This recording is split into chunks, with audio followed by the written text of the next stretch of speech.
इस महत्वपूर्ण bill pay मुझे अपनी बात कहने का मौका दिया। मैं इस बिल के विरोध में अपनी बात कहने के लिए खड़ा हुआ हूं और सरकार से मांग करता हूं कि इस बिल को सेलेक्ट कमेटी में भेजा जाए।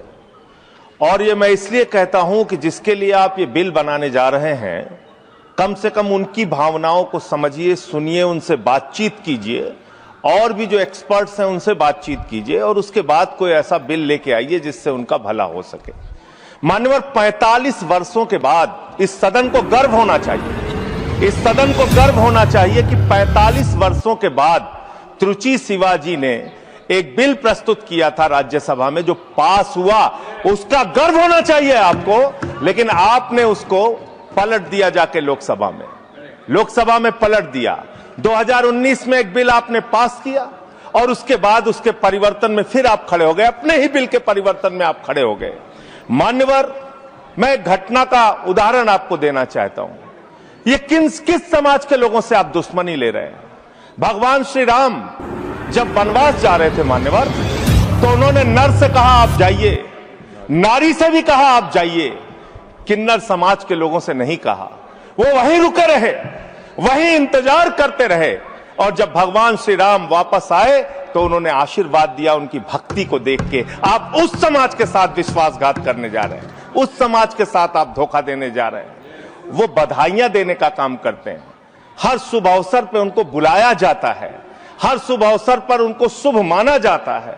आप उनको धोखा देने का काम कर रहे हैं। आप किन्नर समाज के लोगों का कल्याण करना चाहते हैं? कल्याण की कहानी सुनेंगे आप कैसा कल्याण कर रहे हैं? वर्ष 2021-22 में मोदी जी की सरकार ने 20 करोड़ रुपए इनके कल्याण के लिए आवंटित किया, खर्च किया मात्र 1 करोड़ 91 लाख रुपए, मात्र 9.55%।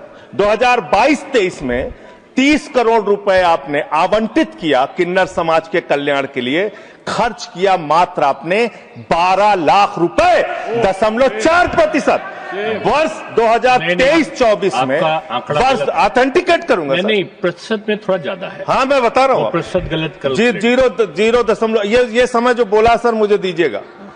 जो 2023-24 में आपने आवंटित किया 52.91 करोड़ रुपए और आपने खर्च किया 6.59 करोड़ रुपए, 12.45% मात्र।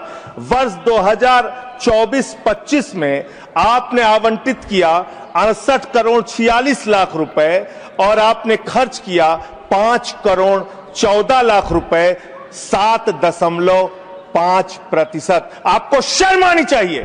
पूरे देश के किन्नर समाज के लोग आपके चेहरे पर कालिक लगाने का काम करेंगे। ये विश्वासघात कर रहे हैं आप, ये विश्वासघात कर रहे हैं आप उनके साथ।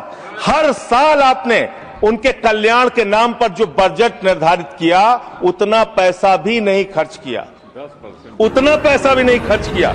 और इस समाज से कैसे कैसे लोग निकल कर आए मान्यवर। लक्ष्मी नारायण त्रिपाठी, जिन्होंने संयुक्त राष्ट्र में जाके भारत का प्रतिनिधित्व किया, इस समाज से मधु किन्नर निकल के आई, इस समाज से सबनम मौसी निकल के आई जो पहली विधायक बनी मध्य प्रदेश से, इस समाज से आशा किन्नर निकल के आई जो गोरखपुर की मेयर बनी, इस समाज से जयता मंडल निकल के आई जो बंगाल में जज बनी, इसी समाज से गौरी सावंत निकल के आई जो सामाजिक कार्यकर्ता और ट्रांसजेंडर्स के अधिकारों के लिए लड़ाई लड़ने का काम जिन्होंने किया, इसी समाज से मानवी बंदोपाध्याय निकल कर आई और उन्होंने एक कॉलेज की प्रिंसिपल बनने तक वो बनी। मान्यवर, आप किसी के तो सगे हो जाओ, किसी के तो सगे हो जाओ। नौजवानों को आपने धोखा दिया अग्निवीर लाके, किसानों को आपने धोखा दिया, फसल का दाम नहीं देते, 3 काला कानून लेके आए, 7.5 को किसानों ने अपनी शहादत दी। कोरोना में आपने पूरे देश को लाइन में खड़ा कर दिया, नोटबंदी में लाइन खड़ा कर दिया, गैस में लाइन खड़ा कर दिया। अब अपनी पहचान कराने के लिए एक ट्रांसजेंडर को लाइन में खड़ा होना पड़ेगा, अपमानित होना पड़ेगा, उसकी जांच की जाएगी, पड़ताल की जाएगी, उसकी बेइज्जती की जाएगी। मैं तो हैरान हूं, सत्ता पक्ष के लोग कह रहे हैं दारू पी के आ जाते हैं, सिगरेट पी के आ जाते हैं, ऐसा है वैसा है। आप नैतिकता के अलंबरदार हो गए, आप जो है सबसे बड़े दूध के धुले हो गए। कौन बीजेपी के लोग हैं आके सामने बोलिए, क्या आप लोग दारू सिगरेट नहीं पीते? क्या आप लोग दारू सिगरेट नहीं पीते? आप इतने बड़े दूध के दूल्हे बन गए। मैं खत्म कर रहा हूं सर, खत्म कर रहा हूं, समाप्त कर रहा हूं सर। अरे आपने बीच बीच आपको नहीं कहा सर, आप ना दारू पीते ना सिगरेट पीते, मुझे पता है, मुझे पता है। मान्यवर मैं ये कह रहा हूं कि ऐसे इस सदन में किन्नरों को, किन्नर समाज के लोगों को, ट्रांसजेंडर्स को अपमानित करने का काम लगातार जो किया जा रहा है, ये बंद किया जाए, उनसे कंसल्ट किया जाए और तब सेलेक्ट कमेटी में भेजकर ही इस बिल को पास किया जाए। बहुत बहुत धन्यवाद। बहुत धन्यवाद। नेक्स्ट माननीय सदस्य।